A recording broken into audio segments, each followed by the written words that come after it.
Suponhamos que a empresa Alfa faça um contrato de compromisso de compra e venda com o João da Silva. Os nomes aqui são fictícios só para você entender a história.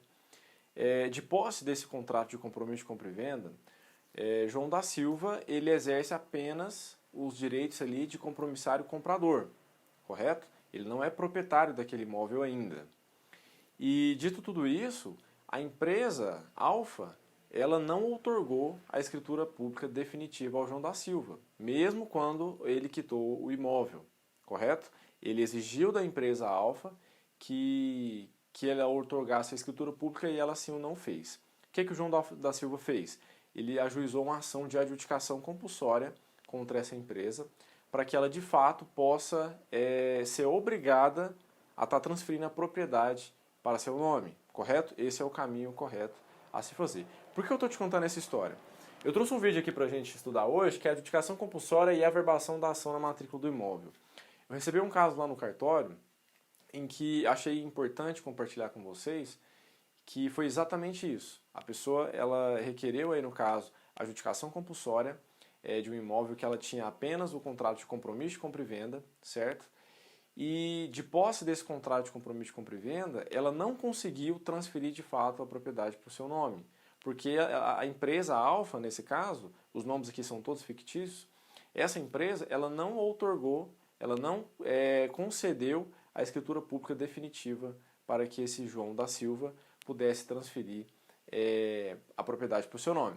Aí esse João da Silva foi lá, ajuizou uma ação contra essa empresa, corretíssimo, fez a ação correta, a adjudicação compulsória, só que ele não levou essa ação para averbação lá no registro imobiliário.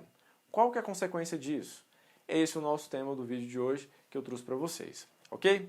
Então vamos lá, nós temos algumas considerações a se fazer aqui, que é o seguinte: a adjudicação compulsória, para aqueles que não sabem, é a ação por meio do qual você obriga a pessoa a estar transferindo a propriedade para o seu nome, é uma circunstância que ela deveria ter feito anteriormente. Nesse caso, como há um compromisso de compra e venda e a pessoa quitou esse compromisso de compra e venda, é dever da promitente vendedora outorgar essa escritura pública. Se ela assim não faz, existe um meio adequado para que ele possa estar reivindicando seus direitos, que é por meio da adjudicação compulsória, quando há o pagamento integral do preço, ok? Então, beleza. E aí a pessoa não levou essa ação para ser averbada lá na matrícula do imóvel. Nem tampouco ele levou o contrato de compromisso de compra e venda. Causa alguma implicação? Quais são os riscos que a pessoa corre de não estar fazendo isso?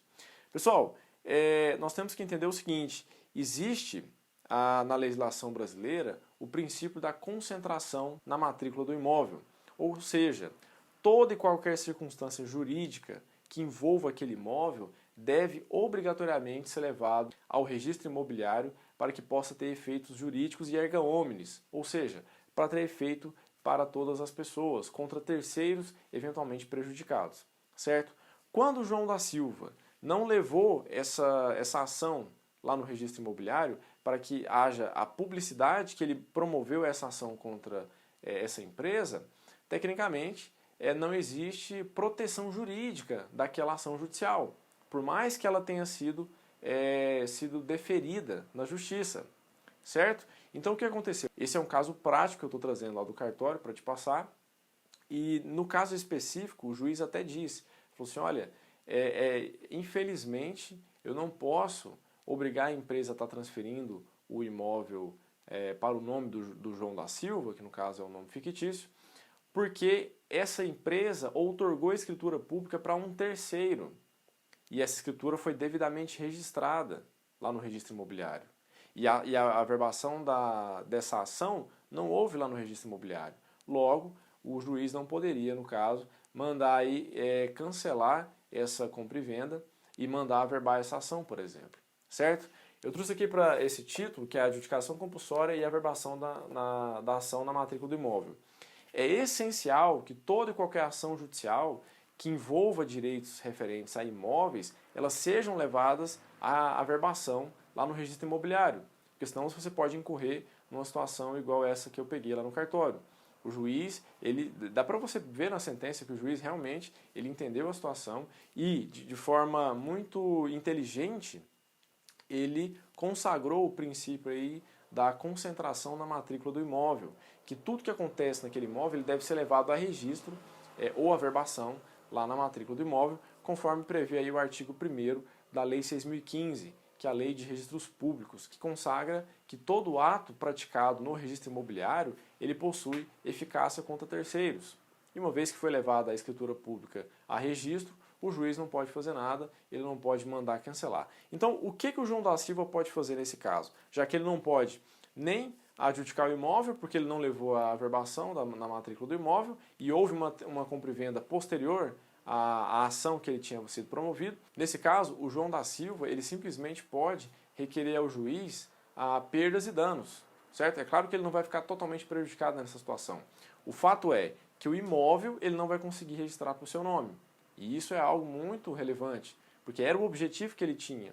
Até porque ele pagou o preço integral daquele imóvel e não vai ter o imóvel registrado em seu nome. Simplesmente porque cumpriu o pagamento do compromisso de compra e venda, requereu à empresa que ela outorgasse a escritura pública e a empresa assim não fez. Mesmo assim, ele promoveu uma ação judicial, a empresa não se pronunciou nesse sentido e, inclusive, vendeu esse imóvel para um terceiro. E esse terceiro, muito inteligente, foi lá, pegou essa escritura pública e logo registrou. Percebeu que não havia nenhuma averbação de existência de ação lá na matrícula do imóvel e foi lá e registrou essa escritura pública. Então eu chamo a sua atenção para que você verifique no seu cliente, verifique com todos os seus clientes, aí, seja em qual área você atua no direito como um todo, se a pessoa realmente ela possui um imóvel e esse imóvel está devidamente registrado. Se ela simplesmente tem um contrato de compromisso de compra e venda, uma cessão de direitos, uma promessa de compra e venda, verifique se essa cessão ou essa promessa está devidamente registrada, se não existe a possibilidade de você estar requerendo junto a essa pessoa que vendeu esse imóvel a escritura definitiva para que o seu cliente seja verdadeiramente proprietário e não haja nenhuma implicação jurídica ao longo do tempo, ok? Então, aqui nesse caso, se caracteriza o princípio da concentração na matrícula do imóvel.